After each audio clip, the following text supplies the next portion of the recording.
Hey ladies, I'm your host Rebecca, and my goal is to lead women towards faith and confidence through the bumpy roads of life.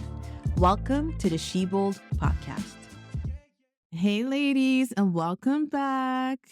I want to take some time today and say thank you. Thank you for my listeners. Thank you for the ones who's been there since day one. And thank you for the new ones also. It's always amazing to see and to also hear people tell me, hey, I listened to you in my car. I like what you said in that episode or whatever. Like, I'm grateful that God has called me to do this, but I'm even more grateful to be able to help people and to change people's life. Okay. So let's get to it. Ladies, okay, if God tells you right now, that the wait for your husband is over, how would you feel? Probably excited, overwhelmed, grateful, and all of those things. But however, will you say, I'm ready? And that's what I want to talk to you about today. Waiting seasons are so important, but sometimes we forget that we are called on an assignment during that time. And these days, what society is teaching us is to take that time to focus on ourselves. We are in how can I say that? It's all about I kind of world. Like right now, it's all about us, right? And don't get me wrong, you do have to focus on you. And by that, I mean, and always possible. For example, mentally, if ever you have an unstable or unhealed mental health, you have to take the time and focus on it. Physically, of course, we all have body goals and beyond that, but do you consider yourself healthy? And I ask that because sometimes we focus so much on how we look from the outside, but what is the inside looking like? Because at the end of the day, your body is the temple of Christ, right? So is it representative of what he wants it to be? And of course, spiritually. And actually, I should have I should have put spiritually first because we all know that spiritually has to come first. You know, you cannot do anything without God. Okay? So, number 1, spiritually, you got to stay prayed up, get in the world, get in the word and do devotionals and fast. I keep saying that you have to fast. As the Bible says, there's some demons you cannot get rid of without fasting. And I used to be scared of fasting back then, but for the past few years, God has made me understand that why why do we see fasting as something so hard to do and something so scary? Like, yes, it's going to be hard. Yes, it can be scary, but at the end of the day, you have to realize that the one who created you, which is God, is calling you to fast. So why would he give you a body that is not able to handle fast if his will for you in your life is to also include fasting? See what I mean? So yeah, think about that and start fasting, okay? But beside focusing on you, God should be your main focus. And God will teach you to actually be more selfless, but for the right reasons. Because if we focus too much on the self love without the right balance, it can sometimes transform into pride. And we all know that pride is not from God. Okay. And that pride, when the waiting time is over, it's going to be so hard to kick out. Once God says it's time for you to meet your future husband, you can't come back at him and, well, you can't come at him and say, this is how I am, take it or leave it. No, that's not how it works. You got to be humble. You got to understand that this is no longer about you. This season of God fulfilling his promise to you and him has become a season of teamwork.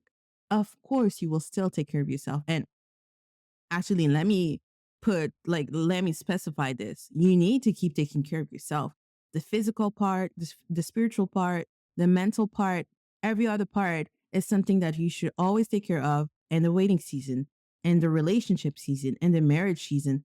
Every season of your life, you should not neglect those things. It's not because you have the ring. It's not because you're a wife now that you let yourself go. Okay. You need to stay consistent. The same way you want a man to stay consistent to you, you should stay consistent to him, but you should also stay consistent for yourself and for God. Okay. So, as I was saying, it's no longer about you. You have to adjust yourself and let him in. And by that, I mean, let your husband in. Are you ready to make sacrifices? Are you ready to step out of your comfort zone? Are you ready to stop using the I and start using the we? Are you ready to be submissive? And that's a whole other topic. I should actually make an episode on the submissive part. But anyways, submissive has so many definitions. But what I mean by that is, are you ready to be led? And I know we got some independent women out there, me first. But for real though, are you ready to let your husband be the leader and guide you while you're his helper? Or your mindset is again about you? Like, are you ready to allow him to do what he's called to do? Or you're going to argue about that? Or you're going to say, well, people say, or society says, or well, now we're in 2023, so this doesn't apply. Like, are you ready to be like, you know what? I accept that. I understand that you're the husband. I understand that God called you to be the leader of the house, and I will respect that. And I will not only respect that verbally, but my actions will show that I respect your position. So, ladies, sometimes we beg God to take us out of the waiting season because we think that we learned everything already and that we're ready because at the end of the day, He needs to accept you as you are. But that's wrong. And we can never know too much. Every single day, every single season, we learn new things. We never know everything. God is the one who knows everything. We don't, okay? And actually, let me specify also on this because some women are called to step out of the waiting season before their healing or whatever situation they're in.